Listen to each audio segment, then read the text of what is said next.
Hey guys, thanks for joining me today on this episode of MSP Mindset. We're live, so make sure to take advantage of that and drop any questions you have for us today in the comments. Today, I have the privilege of being live with Jamison West. So before I bring him in, a little bit about him. He is the founder of ConnectStrat, strategic coach, author of the book, The Emotional Side of Selling a Business, which is always an important aspect, co-founder and chairman of TimeZest, former MSP owner for north of a decade. So if you can connect with those struggles, he can as well.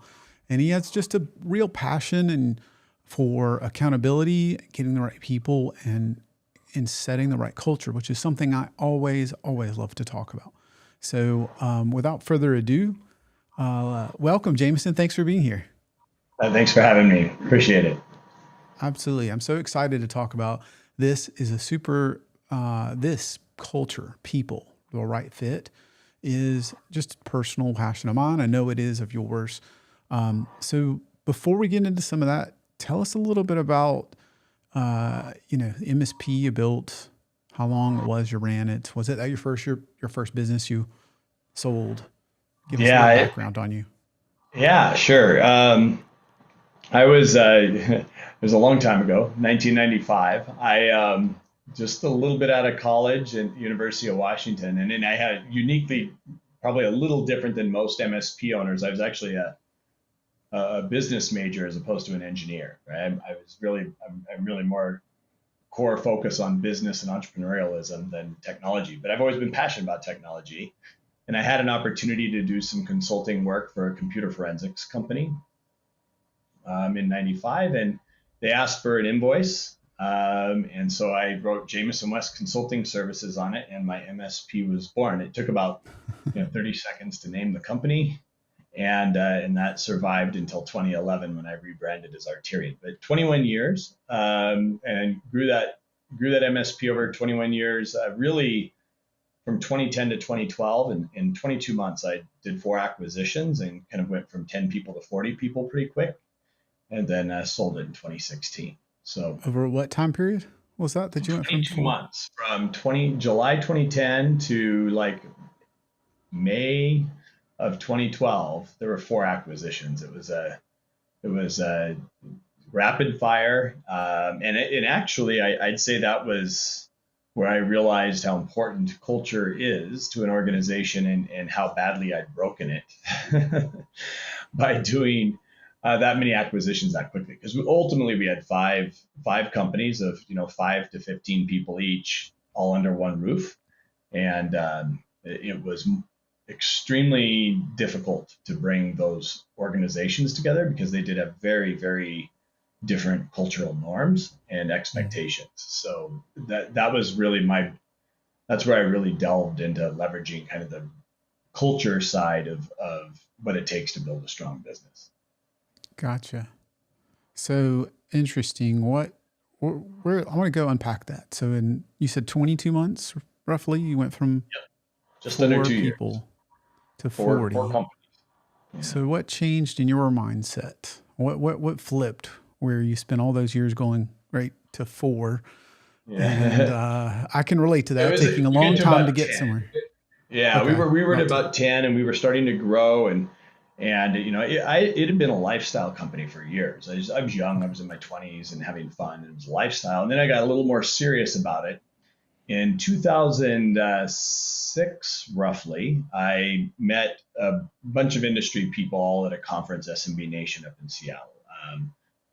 Who all of them for different reasons kind of changed my trajectory. I met Arnie Bellini, ConnectWise. I met Arlen Sorensen, who then was HTG. I joined HTG. I met Brad Benner, who was the co-founder of Smileback and TimeZest. And so I got and I ended up buying his MSP first. And so it was just an introduction to the fact that I wasn't out there doing this alone. And Mm, I kind of, it fueled my desire to, begin speaking and sharing. So I joined peer group, and just got more involved in the industry in general, and realized that I had a bigger reach in what I could do by either growing and expanding my MSP, or just ultimately by selling it and then getting involved in coaching and consulting and software. it's been a lot of fun to have a deeper reach into the industry instead of the clients of the industry. And I've enjoyed that. So. Gotcha. So I just want to unpack that a little bit more. I know we're getting Sure. to the culture, we're getting to the people, but I'm just curious, like what you join these peer groups, but I've joined a peer group. It didn't make me go to 40 people. I mean, what was the impetus there? What, it sounds like a lot had to change in you and Yeah. your beliefs and Well, I think confidence. I realized that while I could grow organically, I got pretty excited about what it would look like to break past that natural glass ceiling of 10 people. It's a super common, read E-Myth or anything like that. It's this, Yeah. at what point do you stretch the amount of people you can manage individually and all but maybe one admin person are billable? And it's this natural place where you can find a reasonable amount of profit and simplicity. And then you start getting to 12, 13, 14, 15, and things get really, really uncomfortable. You have to hire somebody to manage, and you have to, all of a sudden the dollars get difficult, and the complexities exponentially higher just with one manager managing people besides yourself. When I saw that and realized kind of that we had some cash in the bank and some ability to make some changes, I read an article actually about doing M&A and kind of, if you're of this size and interested in moving faster, this is something you should do or consider.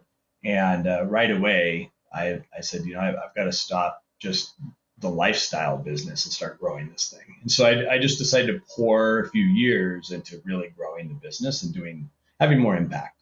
Um, Really glad I made that decision, although it was quite hard for a few years there. Yeah. Yeah, no doubt. So we went rapidly to 40 people. So tell me what caused you to say culture? What caused you to say that people, not that you ever said people are just numbers, right? But it's easy to talk about the numbers, right? Yeah, 4 people, 10 people, 12 people, 14, 40, big difference. And like big you said, a lot difference. of complexity and a lot of people, a lot of personalities, right? Yeah, absolutely. What happened is, I think when you do due diligence for an acquisition, it's really easy to take a look at the clients, the type of clients, the businesses they're in. I can take a look at the financials. I can look at all kinds of metrics and costs and P&L, and there's so much I can look at when doing an acquisition to ensure that I'm going to get ROI off that transaction.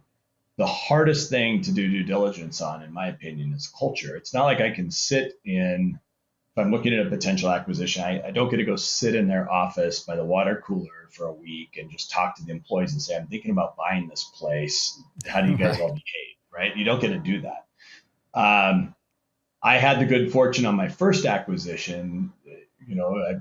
I acquired a company from a good friend of mine, Brad Benner. We've been kind of working together for a few years. We met in that 2006. I bought his MSP in 2010, and over that time, we'd spent time together. I'd actually met his employees a couple of times. They'd met mine. We were friendly, and it made I knew what their clients were like. It made that acquisition really clean, really simple. And maybe the challenge was starting with a super easy, clean one, is then you get the appetite's higher, and then they weren't as clean after that because they were pretty rapid fire. I didn't know the people, I didn't know the clients, I didn't know the employees, and they got progressively more difficult. But I was on fire after that first one, really excited to move forward. A lot of passion for it, and ultimately it was the right thing. But it definitely got more difficult as I went through those acquisitions. They got more complicated. The cultures were, because we didn't know each other, the cultures were different. They were more separated, um, which was a challenge. And then it's just like making sure that we're not going so fast and we're not doing the right type of due diligence and checking on everything. So there were certainly challenges as we move forward. Gotcha. And ultimately, So what I saw was I stepped back and right when we got to 40 in my last acquisition there, which was spring, summer of 2012, it was really, really clear to me that there were challenges or stressors in the workplace, that people were clearly not getting along. They weren't trusting each other. the five dysfunctions of a team from Lencioni was like you could see it rife throughout the whole organization.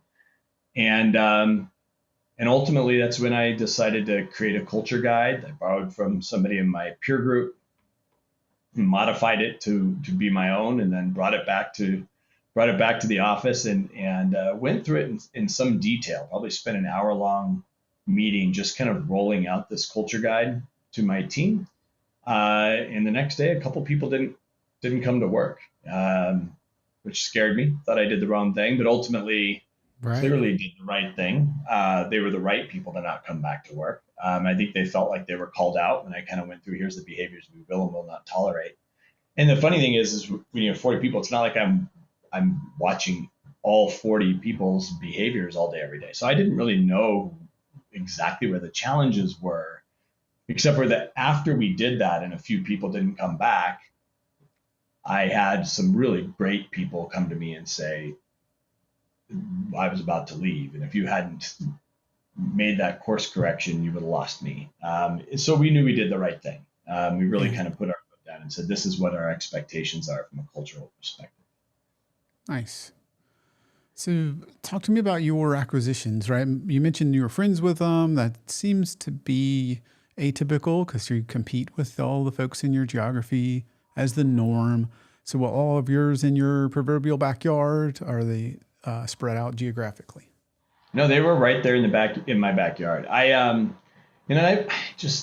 really do come from from a mindset perspective. It's like we have an abundance of business out there. I didn't really have a scarcity mindset at all. There's abundance. So working with Brad, we were both, I had 10 people, he had 5, and we're in Seattle. It's a big market. We didn't really feel like we were, like we could grow together, compare notes and do similar things. We ended up with the same tools, same platforms, and really chatted, probably once a month, would have lunch together and just kind of compare how things were going. And that really helped. It really helped feel like, you're not alone or isolated on this. And that all kind of came through HTG peer groups, kind of knowing like, yeah, we couldn't be in the same group where we were geographically competitive, but there's just a whole lot of best practice sharing and conversations and getting to know each other and trusting each other a bit. So when it was time for me to say go on an acquisition, it was June of 2010, like June 10th, I think we had lunch, and I said, I think I'm going to go do this. And he said, well, I'm ready to do something else. How about me first? And we closed on July 1st. So that was a ridiculous 3-week from having lunch to closing. I don't know how we did that to this day. That's crazy. But a lot of trust went into that. My next couple of acquisitions were not like that. I knew everybody in the market well. I was for ConnectWise, I was the user group. They had the ConnectWise user groups. I was the facilitator for that, and I was kind of out there in the industry and in front of everybody at that point. After I went to SMB Nation in 2006, I kind of realized the community was out there. I loved speaking and connecting with people, and kind of said, hey, I'm looking to grow and acquire, and if anybody wants to have a conversation, I'd be happy to have a conversation. I can put that out there. And I had 4, 5, 6 owners come to me and say, hey, I'd love to have a chat. I'm ready to do something else or be part of a bigger organization or whatever.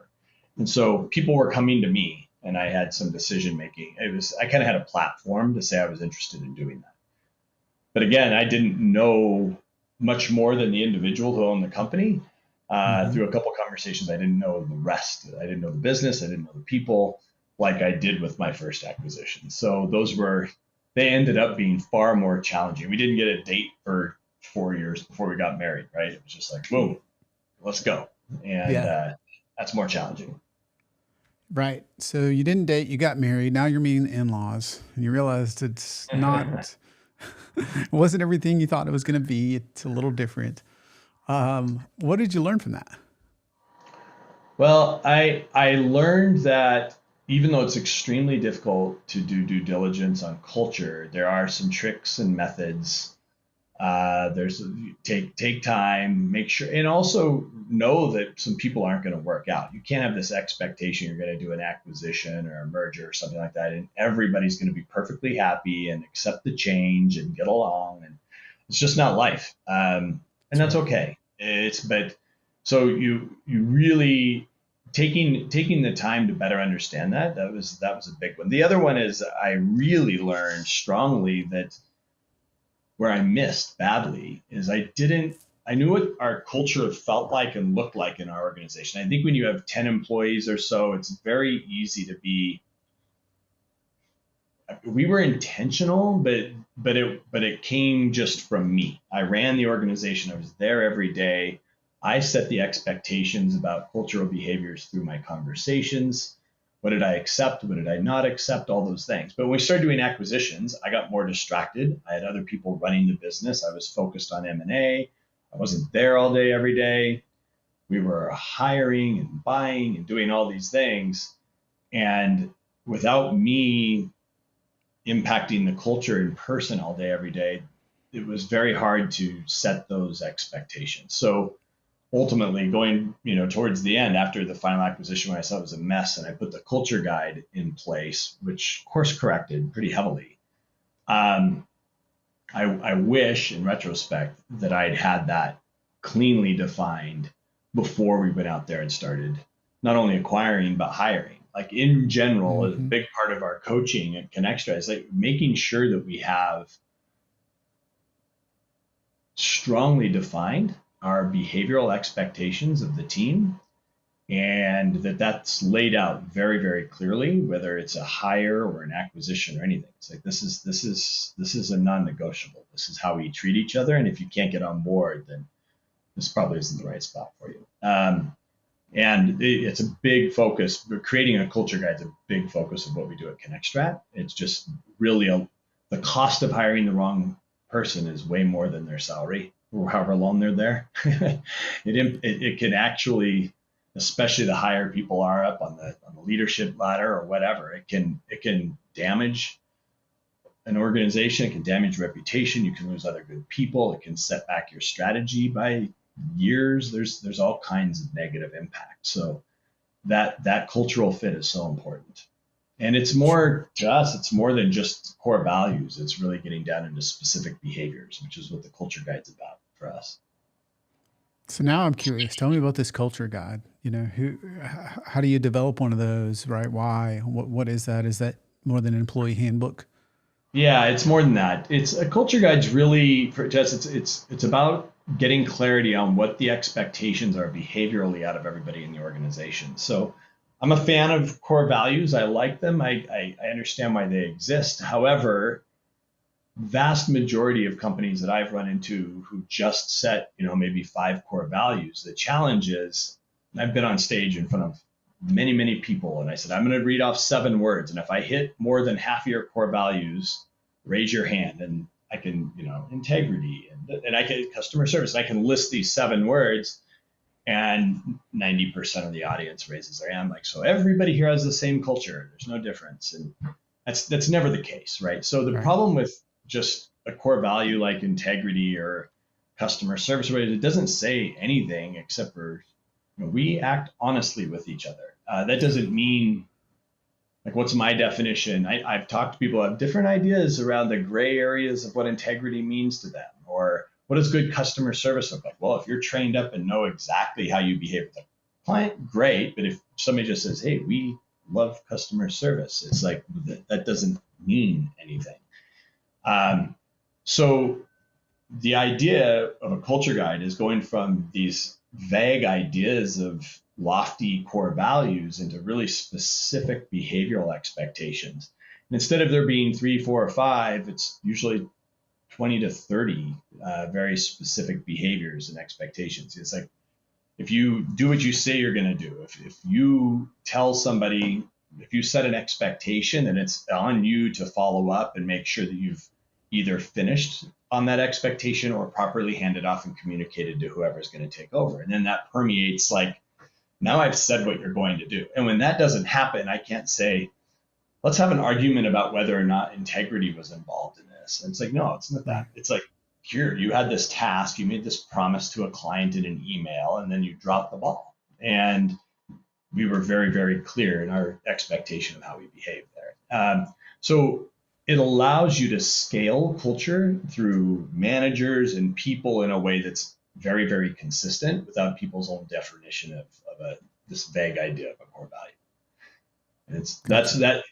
we've leveraged it in a lot of ways, with a hire sitting down and having them like really digest it before they have like their cultural interview. And if this isn't the way you want to live, save time, don't do it. Going through the culture guide and doing it, talking about a different behavior every week in our leadership meetings or individual departmental meetings, making sure people are really understanding the gist of what it is.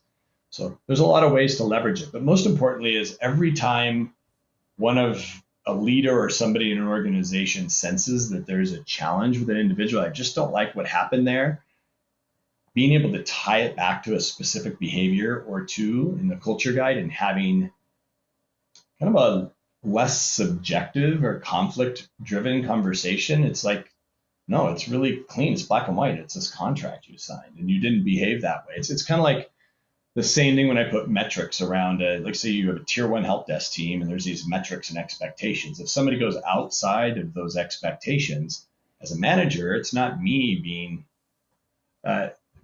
having to have conflict conversation with them about you're not quite doing what I think you should do. It's like, no, the numbers are here. You're in the red. Everybody else is in the green. It couldn't be more clear. And now it's not me creating conflict. I'm just holding people accountable to what they agreed to. So it kind of creates that sharp, objective way of managing people as well. Well, one thing we talked about before this, Jameson, was the MSPs and how you could leverage a borderless talent pool. So that's kind of sounds cool. I'd like you to unpack what the heck that actually means. Yeah. And seems like almost every MSP I talk to, they are now telling me talent is their constraint. I could grow faster. I've got enough deals. I got enough leads. Used to be we couldn't sell anything. Now there's enough demand in a lot of cases where talent is the top. And then not picking on them, but some of the same ones, like you said, they have the same core values, have some of those same things. So what is borderless talent pool? Let's just start with that. Yeah, for me, my first experience of that really came in my MSP. We're all familiar with a couple of companies out there who are supplying talent from India. I leveraged a knock person from India in the middle of the night. It would help me with I'll date myself, like exchange defragmentations back, 15 or whatever. But we could do that stuff off hours by leveraging somebody overseas.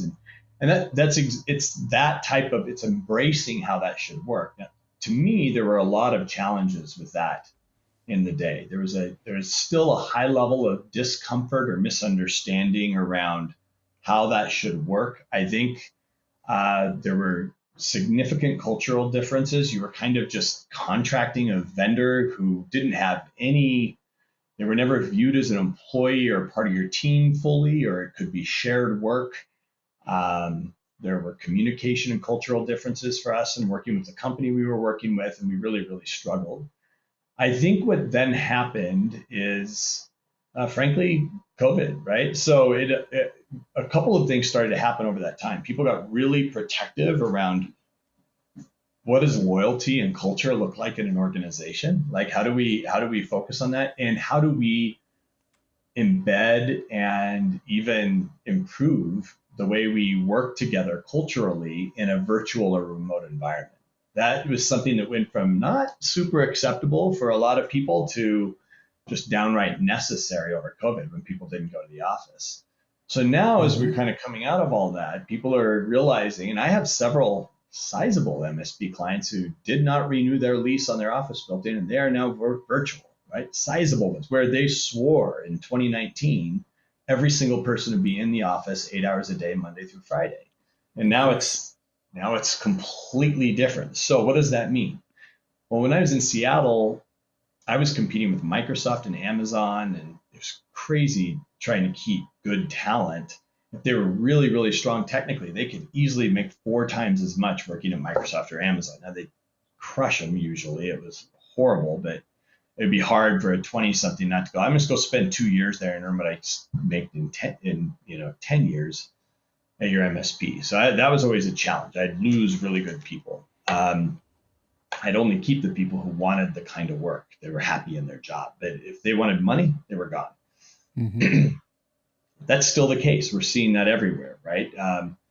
the need for engineers and this type of talent's no longer just in the MSP world, it's the enterprise world. Our competition's just everywhere.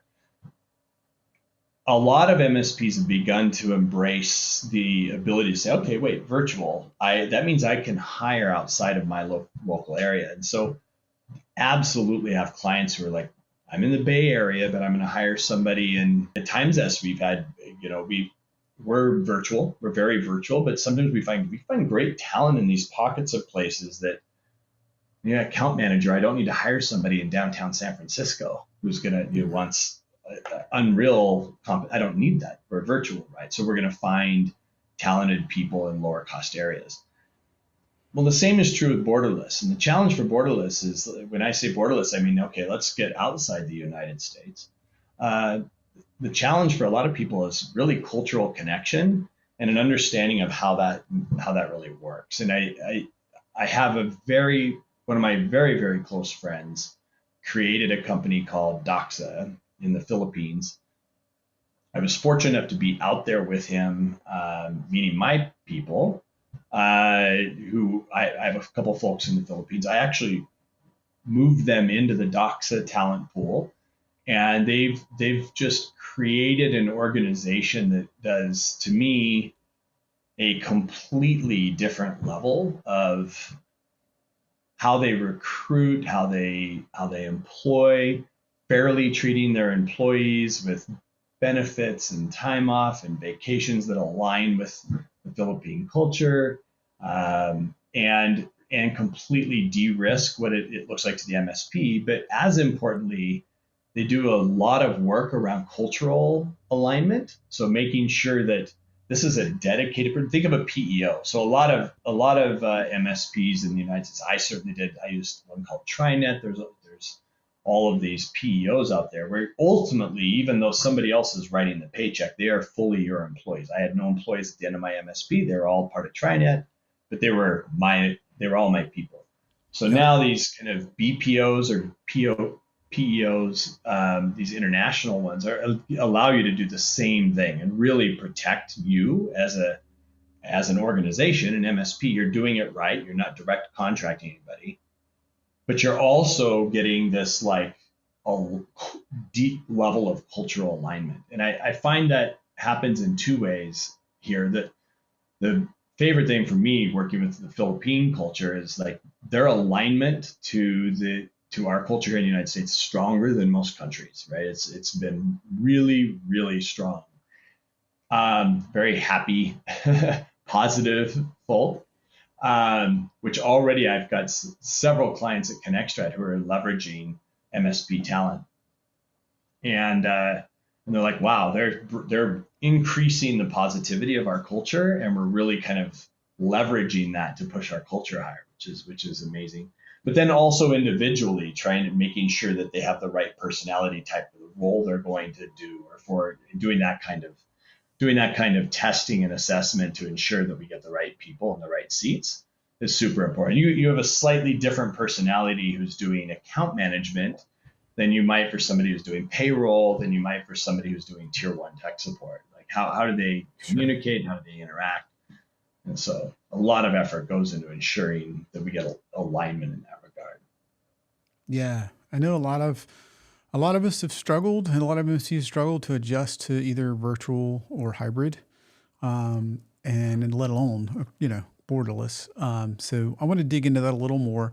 Before I do, we were talking backstage. Before I forget, you were talking about you had an interesting story related to backup and recovery. Wonder if you would share that. So I'll date myself because this is kind of a fun one. I'll never forget this. So this is going way back, but I've always been a big Microsoft Cloud guy. So I was in Seattle. I spent time on campus there. My mentor, Arlen Sorensen, was a big Microsoft partner guy. And whenever I went to Worldwide Partner Conference, he'd let me tow along with him and talk to some Microsoft execs. So I really knew what their strategy was and what they were trying to build with Exchange Online. And you may remember that the very, very first iteration of that was called BPOS. And BPOS was just a hot mess. It was really bad and unstable. So And it was did it stand for big piece of something? Is that right? I'm kind of exactly curious what the initial, inclination of that was. business. What was it? Business Productivity Online Suite, right? I think that's Oh, what it was. okay. Business Yeah. Productivity Online Suite, which was Office 365 predecessor. But we Right. had, I was all excited about starting to dabble in it and test it a little bit. And my first big, really nightmare was a client who wouldn't upgrade their Exchange server, wouldn't spend the money, 75 users, we were having that Indian resource defrag it every weekend, like just Mm-hmm. last legs, and finally it couldn't be the database went corrupt. It wasn't backed up. It was an absolute nightmare. I remember we sent the raw file, the Exchange database file. We gave Microsoft access to it, and they pulled it over into Microsoft somewhere. We had some paid support incident, and they manually moved all the mail out of everybody's mailbox in this Exchange database file and uploaded it into BPOS. And that became our first BPOS implementation. Wow. Under That's one way to fire. get there. Under fire. That's one way It to get was there. horrible. No Yeah. email for a week for the client, and then ultimately they were a long time client. I had a great relationship with them beforehand. They kind of owned the fact that they didn't take any of our recommendations, but that was one of the worst backup slash non-backup catastrophes that I remember running into. It was pretty stressful. So they turned your recommendation down for backup, is what you're saying, because they had none. Yep. And I assume you And for a new recommended server. something. So it's Yeah. like they just see this degrading piece of equipment with no backup, and they're like, it's still working. And Yeah. yeah, That's crazy. And at the end of the day, it was still stressful for your team and you. And yeah, I'm guessing they still expected you to fix it. yeah, 100%. And I don't remember how it's been too long. I don't remember exactly how the dollars ended up flowing. And they were a good sized client, so we did a lot for them. But I do remember it ended up in us realizing that we had a letter that went out to every client who had anything that wasn't being backed up, basically saying, if you have an issue here, it's billable, period. Like we're not Yeah. going to own the liability anymore. And I remember that being the genesis of that, going to our attorney and saying, save us, we don't want this anymore. Right. Yeah. It's huge liability. Right. So, Yeah, and absolutely. and maybe if you can get them to do what they should do. Right. Yeah, So, absolutely. well, speaking of that, guys, I was an MSP that lost data. So the reason I started Servosity, which this show is brought to you by Servosity, is because I was an MSP and I was actually managing backups for our largest client, and their servers crashed. They called. I thought, well, this will be a long night. There was 5 servers down, but I'll be able to fix it because all my little green dots were green. And long story short, I couldn't recover their data, even though the software, the email, everything said I was golden. At the end of the day, I realized I never got around to testing backups. I thought I was alone. I talked to other MSPs and realized I wasn't. So that's where we have created Servosity Safe, where you can cut your labor and support tickets in half by letting my team manage backups. So manage backup service for MSPs. And probably, in my opinion, the most important is we do daily testing of every single volume every single day. And we store those in tamper-proof, immutable storage. Lastly, we do weekly and monthly and quarterly, including full DR as a service or disaster recovery and business continuity testing. I never got to it because I didn't have the people and the process to pull that off. So if that's interesting to you, you'd like to talk to me about it, I invite you to speak to me, the founder. Lastly, I have something called Steal My Process that I spent the last 15 years building, and you can use any tool to have a better process. So if you're interested, visit servosity.com/call. Be happy to give my process away if that saves even one MSP from having a disaster. So thank you for sharing that, Jamison. If that helps, your story helps one MSP get the letter out to their clients to let them know that they're not on the hook. That was worth it. Yeah, absolutely. Absolutely. So I want to kind of go back to what we were talking about around the talent. again, I talked to a lot of folks that are, some stayed in the office, believe it or not, right? Some are like, nope, we're still in an office. Some are 100% virtual. I feel like it can be the most challenging to be a hybrid. And I know Servosity, we were all in office and we're now virtual. And there's some great things about that. And there's some real challenges. It's not, like you said, water cooler talk. There's not a water cooler that we're physically around. So how do you manage that, whether they're in the Midwest or the Philippines or somewhere else? Yeah, it's always a challenge. I think I think back to my days of my experience with being nearly entirely virtual was actually Smileback. So I was one of the co-founders of Smileback, and I was the CEO for a number of years before we sold it to ConnectWise. And based in Berlin, but only a few people in Berlin. We had a small office there. There were offices around the world, and a lot of creativity in terms of having fun times. And we were using Zoom back in the day, and really establishing a lot of rapport and connection between people by having a happy hour, a game night. People would take turns hosting and doing all these fun things. So there was a lot of intention behind that. At TimeZest, we have some fun stuff that happens at our company meetings and staff meetings because we're all completely virtual. We also pulled everybody together for a 2-day in-person meeting, which we intend to do every year to make sure that people really connect that way, even though we're a virtual company. So I Nice. think there are some specific methodologies and ways that we encourage people with policy. Like every time you're interacting, have your camera on when you're in a meeting, in an online meeting.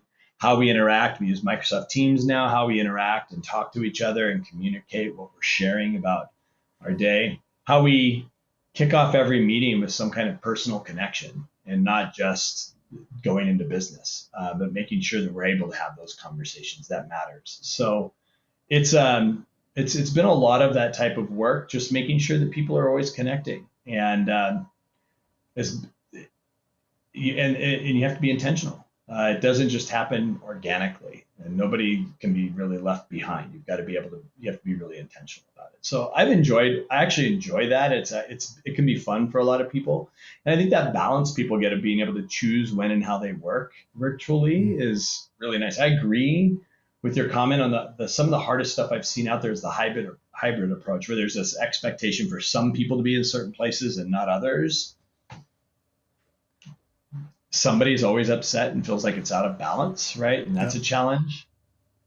And to me, it really raises that flag of like, I really believe that we pay people to get a body of work done, not to clock in and clock out at certain times, right? And creating clarity around what for good performance, good metrics, good behaviors, creating clarity around what the output of the goal of any role is, and the ROI of hiring somebody to do that good job and getting clear, and then allowing people to execute on their time and their way is really important. We have to have phone coverage and IT coverage at certain hours in our space. Of course, there's people who need to be there during certain hours of the day, but there Right. is a lot of flexibility for a lot of folks to just get good work done. And I think that that's been pretty empowering to a lot of folks. And then when we go international, the nice thing is, like, again, with MSP talent, it's been fun to have people. We've been able to have folks work like off hours. The Philippines, number of hours ahead of us, right? So they're graveyard working when they're working our hours. My people happen to work my hours, but it's absolutely it's like 1 a.m. to 9 a.m. in the Philippines when they're working. So but for a lot of MSPs, that also allows, when you kind of get in that virtual, not in office mode, it's like, well, maybe we want to open 24/7. Maybe we need people on our time, or maybe swing shift in the Philippines works well to be graveyard, whatever, right? So there's more time coverage. But another big thing that we haven't really talked about in terms of using borderless or overseas talent is the cost, right? One of the challenges that I've run into with many of my clients is the cost of labor is getting very, very difficult. And then they have competitors who have a high percentage of their people, they're paying a fraction of the cost to. Our number one cost of being in the IT services business is people. It's a services business, not a product business. Yeah. And our cost of goods is the vast majority of it is labor. And there is labor available that's vastly less expensive and highly culturally aligned and can do the work. And I think that there's certain amount of labor that certainly you have to have locally. Like if you have to roll a truck and touch somebody's, or interpersonal relationships, whatever it is, you're going to have a need to connect. Mm-hmm. I have clients who have over 50% of their team now in the Philippines, and that's pretty powerful. From a cost perspective, it's very powerful. Yeah, and that's what you're saying when we were talking before, and at least I can relate to it, is I think there's been a view of like you could go anywhere and get probably cheaper than where you're getting even the Philippine labor. It doesn't mean you'll have good culture or good people or good alignment. So when we were talking backstage, I think it was, the cost is important, but it was not the hero. I think as I talked to a lot of MSPs, it seems to be, I just can't find anybody. Or I'm competing with, like you said, Amazon or Microsoft or whomever. So it's not just I'm too cheap, I'm unwilling to pay market rate. That's not it. I'm paying 30, 40, 50% above market, and it takes 9 months, 12 months to fill a role. And I still can't grow because of that. And then the part that some people don't realize who don't run it is then the team suffers because they're working 50, 60 hours a week because there's a gap in personnel and they're trying to fill it. And if you don't fill that, you could end up losing the team you have. So let me take a question that we've got. And the question is for you, Jamison, is there a ratio for a number of endpoints per help desk person? And I suspect that could, vary based on the quality of the person. And then just as a follow-up, they want to know the expectations for the help desk person to resolve, so many tickets a day. I know a lot of people have talked about that, but maybe just, they didn't ask this exactly, but how does this change as you change? Yeah. So I would say first, I have a couple answers to the question. The first answer I have is operations and depth of operations into getting into those metrics is probably not what I would say is my number one specialty. I'm a people person and a finance person first over depth of operations.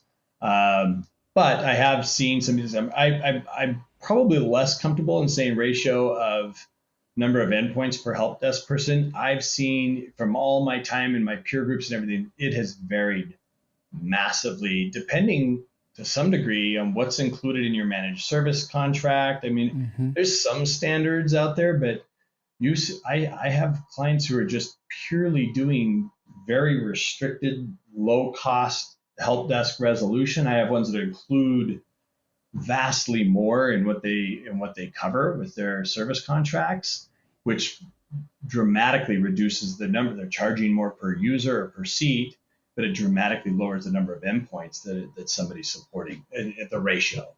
So it's very, very hard to answer without knowing kind of what's included, what's being covered, what does the contract look like.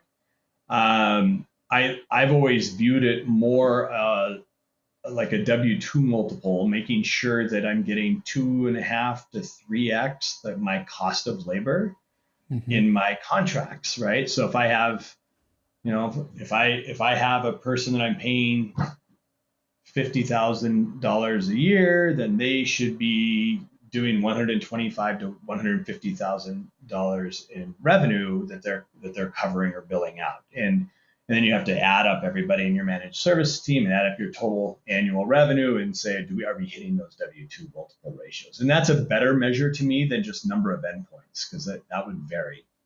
But help desk person resolve tickets per day. Again, it's complexity of tickets and the like, but I've seen some pretty good standards or averages of like 12 to 15 for tier 1, because it's like, you want to be able to do, like, you can't finish it in 30 minutes. It needs to be escalated, right? Or whatever that is. You need to have set some expectations for what a tier 1 help desk person is going to be able to complete. but if people are higher tier doing escalations, or if they're ever going on site or doing these things, those numbers again dramatically reduce. That's just strictly for tier one remote ticket support. I've seen that as a pretty common one. But again, not my depth of expertise. So Let me ask you a question, follow up on that, right? So I think we're all kind of familiar, or a lot of people are, with the W-2 multiple. But if your costs, because of borderless, is half the cost or a third of the cost, do you expect similar productivity? Do you expect a half or a third of the productivity? no, I expect Somebody in the similar US. productivity. And Okay. so what it does is, and I would agree with you, price isn't the number one thing. You got to get the right people. The Mm-hmm. cost of labor isn't the most important thing. However, ultimately, as you're growing, it is important that you remain viable and profitable as an organization. And I do see a lot of MSPs starting to struggle to price well and compete with 100% local resources, especially in the more expensive markets, because as prices have increased, there's a lot of price pressure right now, the economy and everything that's happening, and some MSPs are able to manage their price increases because they're using lower cost remote labor, whether that's in country or overseas in the Philippines or whatever. And it's made it very difficult to maintain, as labor, they haven't been able to increase their prices as fast as their labor costs have increased. So they're hitting 1.5 or 1.7x W2. They can't get to the right W2 multiplier unless they raise their prices by 50%. And they're already getting pushback from prospects on those prices. So that's a real stressor for them. And they're competing with MSPs who are frankly paying dramatically less costs of goods, and they're able to maintain with the same quality and the same output just a lower cost of goods sold. So they hit the higher W2 multiplier at lower pricing to their clients. It's a competitive market right now, and it's just part of our world that it's becoming more of a global economy, and that was dramatically escalated with COVID, right? Like this was not something we weren't having this conversation in 2019, but now all of a sudden it's like several organizations. I've got a client who they have a lot of employees in the Philippines, and they are extremely efficient and strong at what they do. So their EBITDA is very, very strong, Right. they're never going to go completely overseas. They have their salespeople, their on-site engineer, a couple project engineers, and the people who need to make touches, but they are getting great service from people, and they have offices around the country as well. So they've just learned how to source the best resources at the best cost, and that's been powerful. Sure. Sure. So I like the analogy you made, right? If you haven't looked into a PEO, it's something that you should consider. We use a PEO. I think that's more common, in the US, wherein for us, it was driven by higher quality benefits. And then that was what we did many years ago, even when we were all on site, all in the office. And then, of course, it's much easier for me to hire all over the US because which state you're in no longer is a burden on HR and payroll and all the other things, benefits, et cetera. So that's really cool, and that makes it really easy to work anywhere in the U.S. or employ, I should say, anywhere in the U.S. So the comparison I think is great because from my perspective, you still want amazing people. You still want to run your own interview process, right? Just like I wouldn't expect random contracting or short-term contractors in the U.S. to come in and just fit and be a wonderful culture fit. I can't expect somebody in another country to do that either. So this is really one of the few that I've heard of that's putting in the effort to make it a little bit more like a PEO and a little bit less like let's kind of resell the cheapest bodies we can find. And I've had some experience with that. That leads to usually misset expectations, frustration.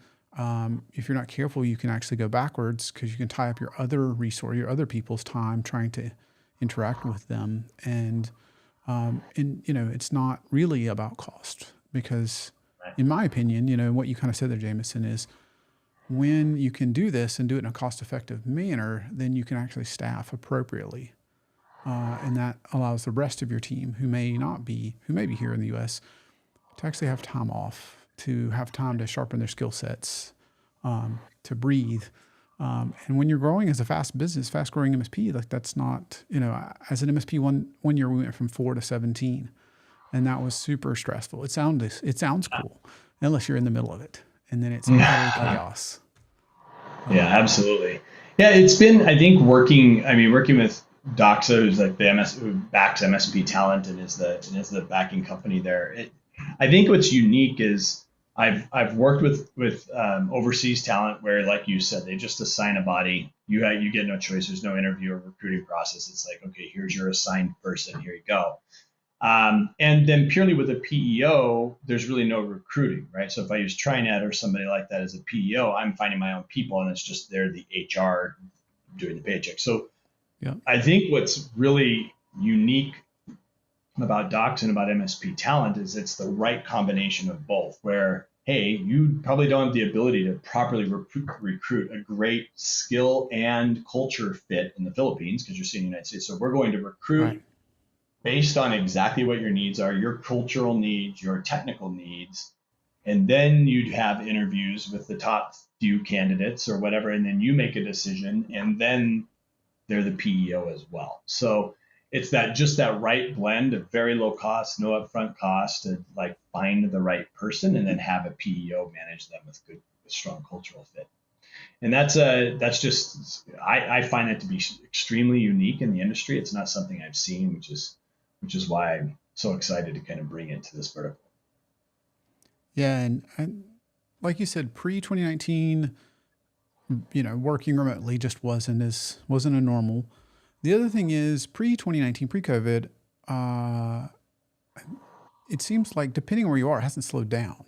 Some MSPs were pretty busy, but ever since, it's just the cost of talent continues to rise and the demand, whether it is I need to leverage, in some part of M365 or Microsoft more, or I need to, the end client, I need to combat ransomware, or I need to leverage all this new AI stuff. Whatever it is they're leaning on you, and they're leaning on you heavily for a lot of things. So there seems to be more demand, and that, between the scarcity of talent and the increased demand, it's just a real challenge. It used to be, I think, that very few MSPs consider staffing a challenge. And now I would say it's over half of the owners I talk to.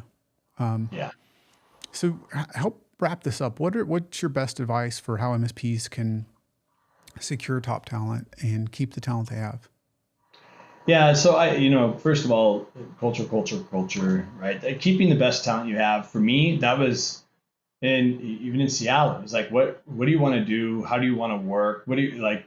It was all, I think we kept our people, definitely not by compensation, but through cultural alignment and happiness at work. I mean, that was how we attracted and kept the right people. And that's the most important piece in terms of maintaining folks. I think the other thing that I advise is like, we no longer have to restrict ourselves to our four walls, right? And it has been exciting to have so many conversations over the past handful of months since we launched MSP Talent to say, hey, if there's a role that doesn't require a butt in a seat right in your office, then let's have a conversation around how we can expand beyond in using Indeed.com in our local geography to really see if there's somebody who can do that seat extremely well virtually. So always happy to help in that regard. If anybody wants to have a conversation about that, I'm happy to do so.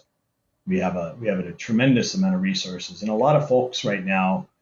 I think we're over 600 folks right now who are doing this out of the Philippines, and it's moving pretty rapidly. It's very exciting. It was interesting to me too, as a technical guy that was running an MSP. I think I gravitate towards hiring techs.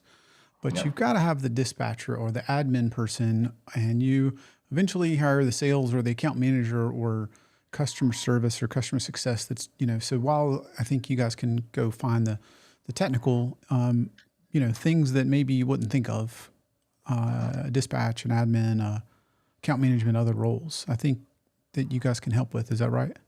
Yeah, absolutely. As a matter of fact, It's been interesting. Yes, tier one, two, three, like those kind of technical roles, great. Knock, great. But ultimately, I think it's hard. I talked about that glass ceiling you hit at 10 or, even above that. It's like it's hard to hire non-billable people because Right. it's all of a sudden it's like, whoa, it goes into SG&A or some other bucket. It's not even like we got to pay for that out of our margin. So it is helpful to say, wait, there's a body of work. I don't know if I can afford an $80,000 a year person, but I could afford a $25,000 a year, right? Or at least risk that. So we are finding business development, hope sales, and anything on the kind of sales and marketing side.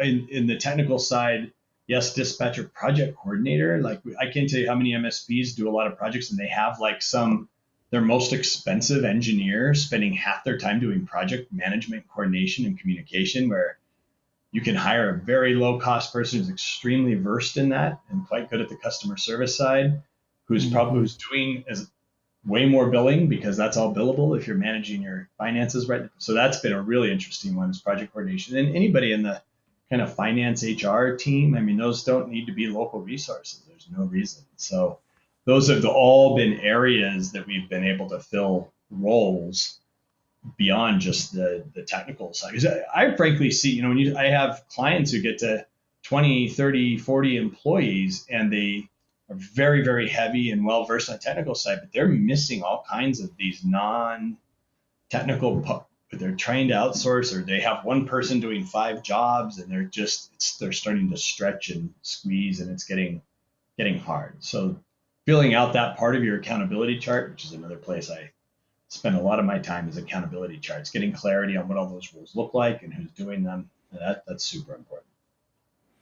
So what are your main takeaways, Jamison? You mentioned that. I would love to hear more. How do I understand the accountability chart? Because it seems to me if I just start on the wrong foot by just throwing another engineer at it when maybe a project coordinator or some other is the right one. So how do I get clarity to even figure out what those roles Yeah, are? I really do believe if you're not super versed in how an accountability chart works or in how to do all of this kind of strategic alignment, that you work with somebody to get that help. I mean, that's why I started ConnectStrat. That's why myself, Brett, Jason, my co-founders at ConnectStrat, that's why we started this. Is we've been through it. But to me, yes, building out the accountability charts, job one, which is like knowing all of the roles in the organization and what they're accountable for, what their duties are, like what you need to do with every role in the organization is critically important.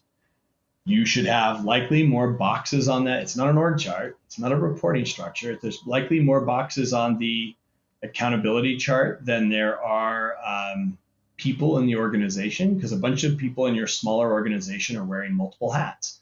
But when you build that out and start to see it, you can say, wow, procurement, this person over here is spending an hour a day on procurement. It's not getting done well. We've had a tremendous amount of problems. Maybe we need to have a dedicated resource, or ultimately as you grow, one person's wearing maybe 4 hats, and at some point it's like, I can't anymore. The job, I'm doing 4 FTE jobs. Like one of them's got to go. You've got to hire somebody. It starts to create all this clarity on where you're getting stretched and how you relieve that pressure. It also creates absolute clarity in the organization around how to keep people from doing redundant tasks, who's accountable and who's doing what. It's the culture guide and the accountability chart are where I start with my clients. They're the most important things that right when I start doing this type of work, coaching and consulting with a client, it's like, let's get the accountability chart and the culture guide right. We know we have the right people and we know exactly what they're supposed to be doing, what their roles are, and we're putting guidelines around those. And then we can see where the failures are in the organization, and we can begin to hire or adjust to mitigate those failures. Well said. I know from personal experience, when you're smaller, you just bring somebody on, especially when the local days. Just, hey, come on, shadow me, let's figure it out. Very little process. And then as you grow, and especially when you're trying to hire across the U.S. or in your case across the world, you really have to understand what you're hiring for. You got to hand off things. You got to have a lot more process and a lot more foresight. They're not going to physically be able to shadow you, whether they're a couple states away or several time zones away. Yeah. Awesome. Well, I think I could spend all day doing this, but sadly we can't. So this has been amazing, Jamison. Thank you for being here and sharing this knowledge with me and with everybody that's listening live and on the podcast later. So tell us, how can we get connected with you and, bend your ear, get your help, whatever that may look like. Sure, absolutely. The easy way to get a hold of me, you can find me on LinkedIn. Jamison West, it's a unique name, Jamison. So it's an easy one. TimeZest is for our scheduling platform for MSPs, and then ConnectStrat is a great way to find me as well. And then I can also getting to MSP talent, you can email me at jamison@connectstrat.com, and I can have a conversation with you about the MSP talent work that we're doing. Yeah, pretty interesting. So definitely take advantage of that opportunity if you're thinking about what that looks like now, if it's a rock for you, what that looks like next quarter, and reach out to Jamison. There's Jamison West there. So we're going to do that. We're going to make sure we drop your LinkedIn as well. So for anybody that's listening, you take a look at it. We've got your LinkedIn. So make sure to take advantage of getting connected with Jamison. Jamison, thank you so much for being here today. All right. Thank you. All right. Bye. So guys, this was another episode of MSP Mindset. If you loved what you heard here, make sure to go to mspmindset.com/news. That way you can subscribe, won't miss a single thing. You can do it wherever you social, from the YouTubes and the Facebooks and the LinkedIns and the Twitters and the whatnot. So mspmindset.com/news to see what's going on, be in the know. We have amazing guests every 2 weeks at 2 p.m. Eastern, live on all those social channels. And then we drop the podcast the very next day. So thank you so much for joining me. Have an awesome day, and I will see you here in 2 weeks.